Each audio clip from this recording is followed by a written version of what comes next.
হ্যাঁ হ্যাঁ হ্যাঁ হ্যাঁ জগতাচার্য, তুমি ঠিক বলেছো। ভেলকি ভেলকি ভেলকি ভেলকি হবে। ভেলকির জোরে আমাদের ধোঁকা দিতে চাইছে লোকনাথ।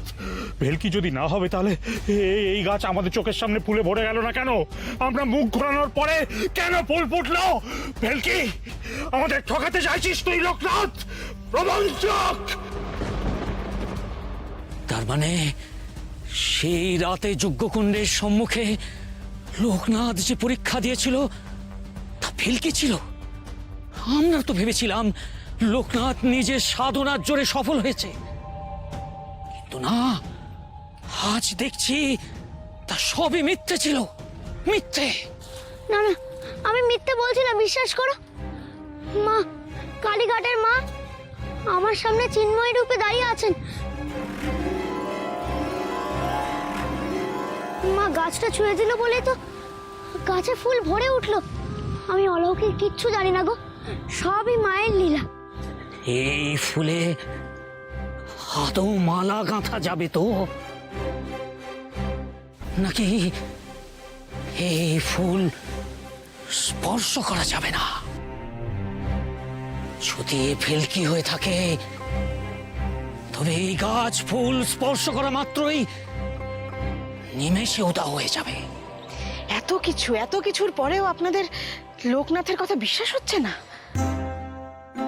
বেশ, তাহলে আপনারা নিজেরাই দেখে নিন, এই ফুল বা গাছ কোনোটাই মিথ্যে নয়। লোকনাথ, লোকনাথ, তুই ওই ফুল নিজের হাতে নে তো।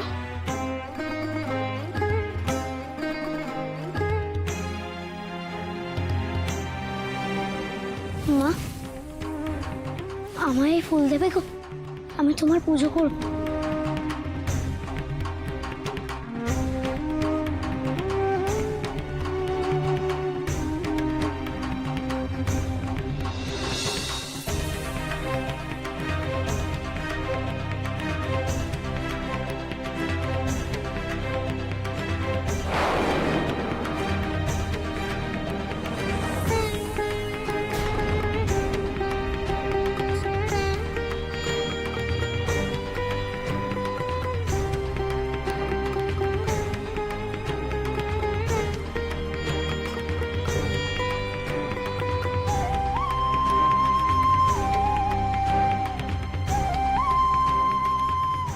বেনি, বেনি আয়, এনে এর মধ্যে করে ফুল তুলে রাখ। যা।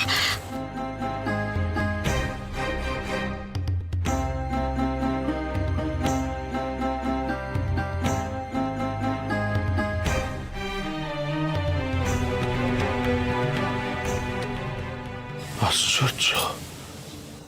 কি আচার্যদেব, এবার বিশ্বাস হলো তো আমাদের লোকনাথ সত্যি আশ্চর্য বালক? মা স্বয়ং ওর মাথায় হাত রেখেছেন।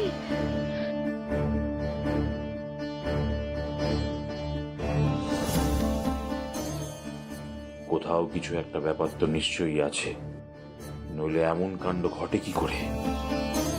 যদি ভেলকিও হয়ে থাকে তাহলে এতটুকু একটা বালকেরই বা ভেলকি দেখানোর ক্ষমতা হয় কি করে? কি করে সম্ভব এটা? কি করে? চুপ করে থাকবেন না গুরুদেব, বলুন না লোকনাথ কেন ফিরলো না, কেন সে আপনার সঙ্গে নেই? দোহাই গুরুদেব, দোহাই। দেখুন, কমলা বড় অস্থির হয়ে পড়েছে, ওর মন শান্ত নেই। আপনি যদি লোকনাথের কোনো খবর জানেন দয়া করে কমলাকে বলুন, না হলে যে কেঁদে কেঁদে মায়ের মন সারা হবে।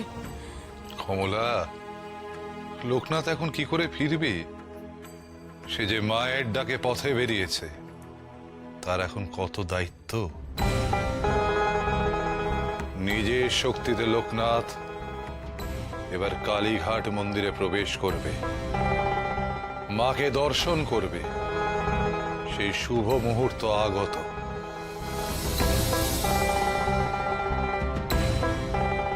কিন্তু লোকনাথ আর বেনি এখনো তো ছেলে মানুষ, আপনাকে ছাড়া কালীঘাটের মন্দিরে ওরা কি প্রবেশের অনুমতি পাবে?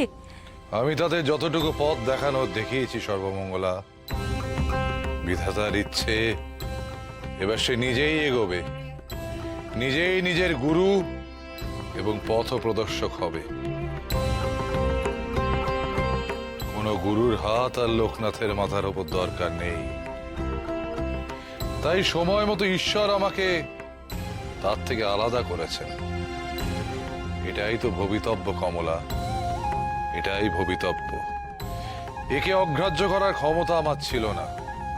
না না গুরুদেব, আমি কিছুতেই মানতে পারছি না। লোকনাথ যে এখন অনেক ছোট, তার মধ্যে ও কি করে সন্ন্যাসী হয়ে উঠবে? কি করে ও মায়ের মন্দিরে একা একা সাধনা করবে? তোমার মনে আছে কমলা, জন্মের সময় আমি লোকনাথের চরণ নিজের কপালে ছুঁয়েছিলাম, কারণ সে সকল গুরুর গুরু, ঈশ্বর দত্ত ক্ষমতা নিয়ে জন্মগ্রহণ করেছে।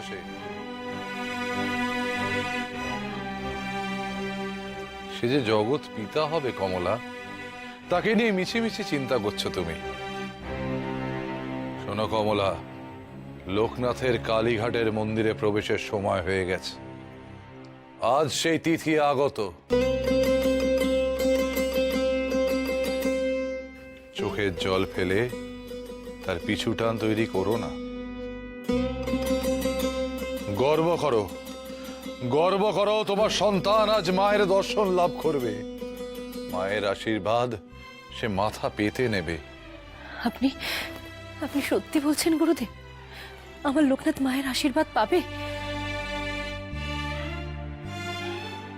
গুরুদেব, আপনার কাছে আমি একটাই অনুরোধ করব, একবার অন্তত আমি আমার লোকনাথকে চোখের দেখা দেখতে চাই। লোকনাথকে একটিবারের জন্য দেখে আমি আমার মন জুড়োতে চাই। আমি আপনাকে কথা দিচ্ছি, আর কোনো দিন আমি আপনার কাছে কিচ্ছু চাইবো না। শুধু আমার এই অনুরোধটুকু আপনি রাখুন। নিয়ে চলুন আমাকে আমার লোকনাথের কাছে। দোহাই আপনার। এমন করে বলছে কমলা, একবার কি লোকনাথের কাছে ওকে নিয়ে যাওয়া সম্ভব নয়? না সর্বমঙ্গলা, এখন আর তা সম্ভব নয়। লোকনাথ এখন সন্ন্যাসী, সে সংসারের মায়া ত্যাগ করে গৃহত্যাগী হয়েছে। এখন যদি সে তার গর্ভধারিণী মাকে দেখে, তাহলে সে বিচলিত হয়ে পড়বে। ওর সাধনা, ওর লোকের নাথ হয়ে ওঠার কষ্টসাধ্য পথ সব মিথ্যে হয়ে যাবে। মা হয়ে কি তুমি সেটা চাও কমলা? বিশ্বাস করুন গুরুদেব, আমি আমার লোকনাথের মন দুর্বল হতে দেব না। আমি তাকে নিজে থেকে ঘরেও ফেরাতে চাইব না, কিন্তু শুধু একটিবার আমি চোখের দেখা দেখে আমার মনটাকে জুড়োতে চাই। আমাকে একটিবারের জন্য নিয়ে চলুন গুরুদেব, দোহাই আপনার। আচ্ছা আচ্ছা, কমলার অনুরোধ একবারের জন্য কি রাখা যায় না? না সর্বমঙ্গলা, এখন কিছুতেই কমলার সাথে লোকনাথের সাক্ষাৎ করানো যাবে না। এ কঠিন সত্য মেনে নিতে হবে ওকে।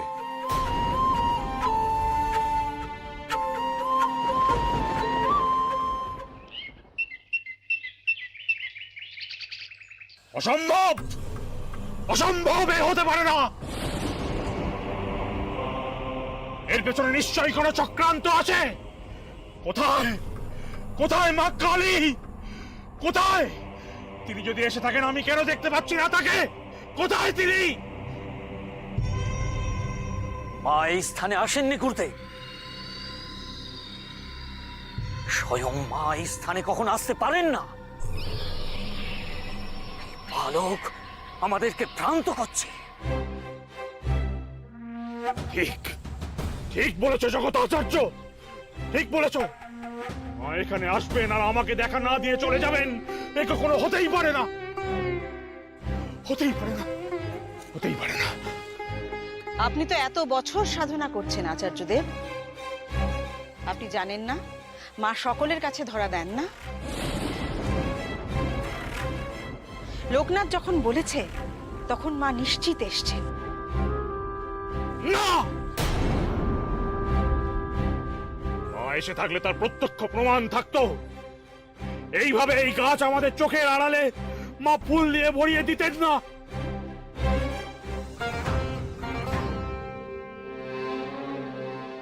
গুরুদেব, আপনি ত্রিকালদর্শী, এতকাল সাধনা করে এসেছেন। মা আপনাকে বাদ দিয়ে সামান্য একজন বালককে কেন দর্শন দেবেন? কি আছে ওর মধ্যে? সাধনা বোঝার বস্তু নয় আচার্য, সাধনা উপলব্ধির। মাকে অন্তর থেকে দেখেছে লোকনাথ, তাই তাকে পেয়েছে।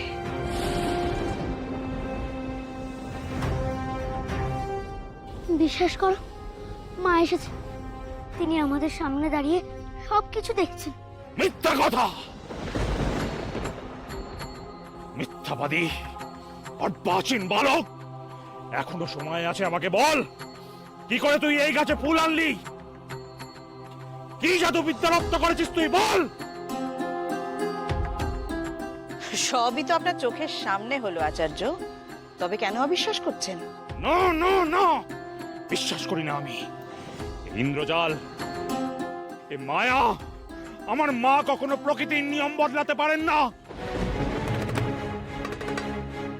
সাদা জবা গাছে কখনো লাল অষ্টমুখী জবা ফোটাতে পারেন না মা। এ হতে পারে না, হতে পারে না। মায়া মায়া মায়া।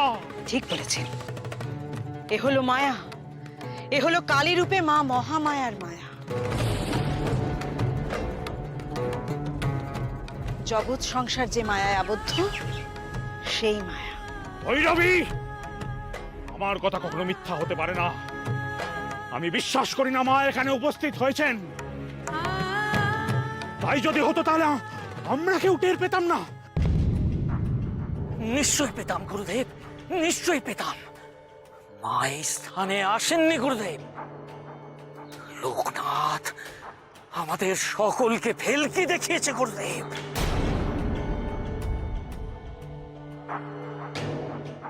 এই সামান্য বালকদের কাছে হার মেনে আপনি এর বেশি আর কি বা বলতে পারেন? চুপ করুন প্রগল্ভা নারী। আপনি না বোঝেন তন্ত্র, না বোঝেন ভক্তি। একেবারেই তাই আচার্য। আমি ভালোবাসা বুঝি, স্নেহ বুঝি, মমতা বুঝি। ভয় দিয়ে যে সবকিছু জয় করা যায় না, সেটাও বুঝি। মা স্বয়ং লোকনাথের সহায়। তিনি নিজেই লোকনাথকে হিংসার আগুন থেকে বাঁচাবেন। ভৈরবী, ভৈরবী, আমার সাধনা মিথ্যা হতে পারে না। মা এখানে এসে শুধু লোকনাথকে দেখা দিয়ে চলে যেতে পারেন না। আমাকে মা এইভাবে ফাঁকি দিতে পারে না ভৈরবী। আমি কালীঘাটের চির সাধক, আমি মায়ের একমাত্র ভক্ত।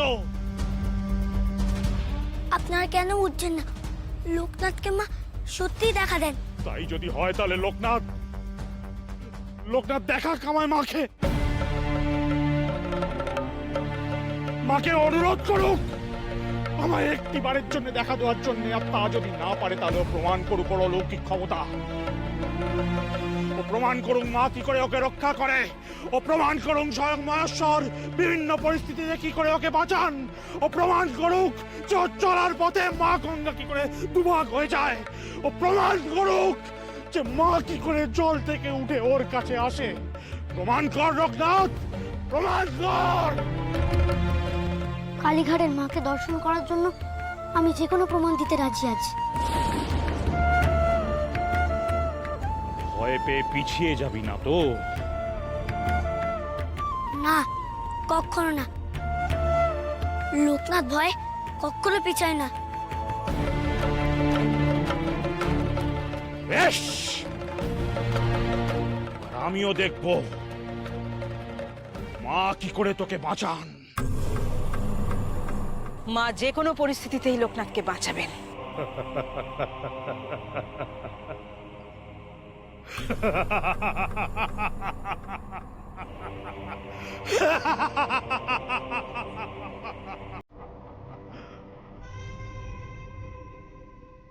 মৃত্যু,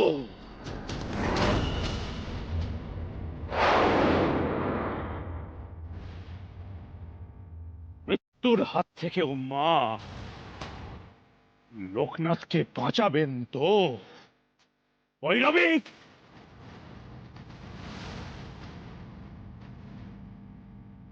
মৃত্যু?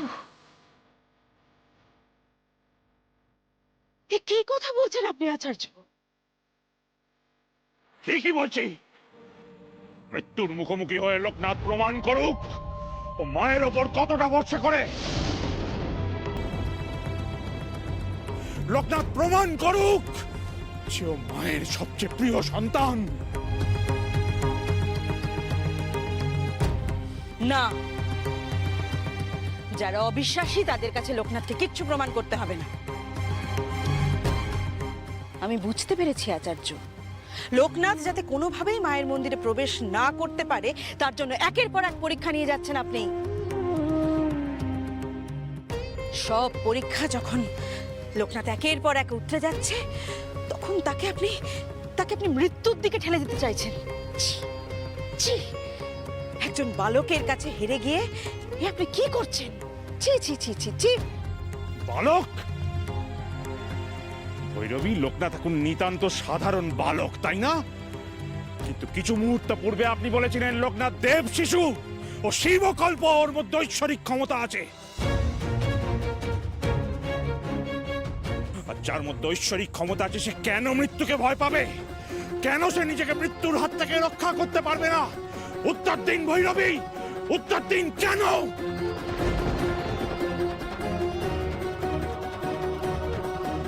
কি হলো ভৈরবী মা? বাকরুদ্ধ হয়ে গেলেন নাকি? বলুন, আপনার লোকনাথ মৃত্যুর মুখোমুখি হতে প্রস্তুত কিনা? জবাব দেন। আমি তো বলেছি মাকে দর্শন করার জন্য যত রকমের পরীক্ষা দিতে হয় তত রকমের পরীক্ষা দিতে আমি রাজি। তাতে মৃত্যুর ভয় থাকলেও আমার আপত্তি নেই।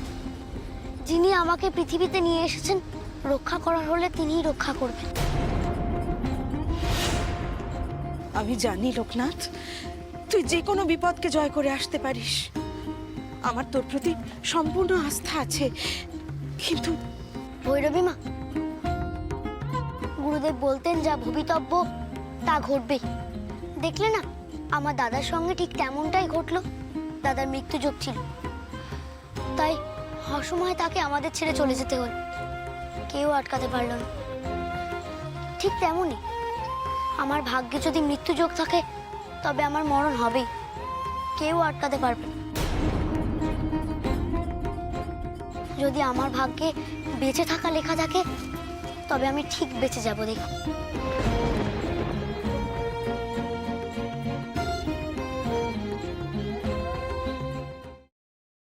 ঘরে ফিরে যাও কমলা, তোমার ছেলের খবর আমি তোমাকে এনে দেবো। শুধু কানে শুনে আমার মন শান্ত হবে না গুরুদেব। যে ছেলেকে আমি পেটে ধরেছি, যে ছেলেকে আমি এত বছর ধরে লালন পালন করেছি, তাকে না দেখা।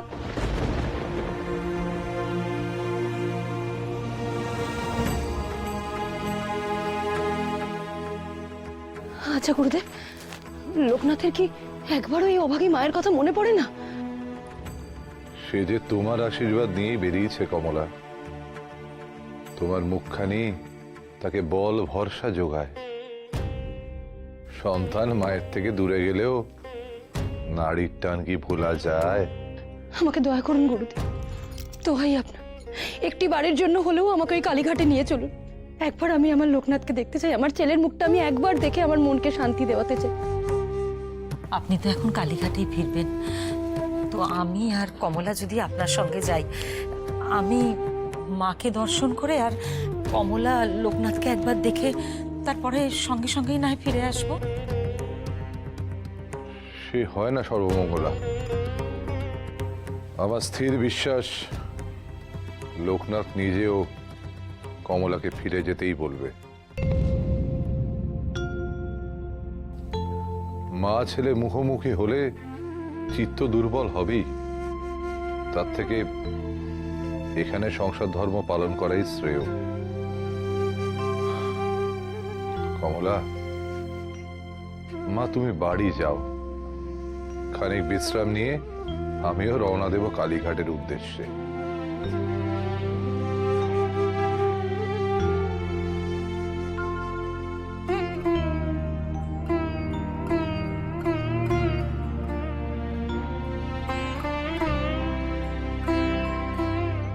বলুন আচার্য, আবার নতুন কি পরীক্ষা দিতে হবে আমায়? পারবি তো? পারবো। লোকনাথ যদি পারে তবে আমিও পারবো। জগতাচার্য, গুরুদেব, লোকনাথ আর বেনিকে এই জঙ্গলের মধ্যে যে অন্ধকুণ্ড আছে তার সম্মুখে নিয়ে যাও তোমরা।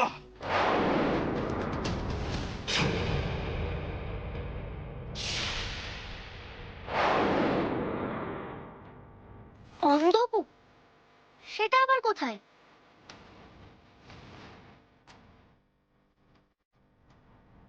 অন্ধকুণ্ডের সম্মুখে নিয়ে যাব? হ্যাঁ, যা বললাম তোমরা শুধু তাই করো।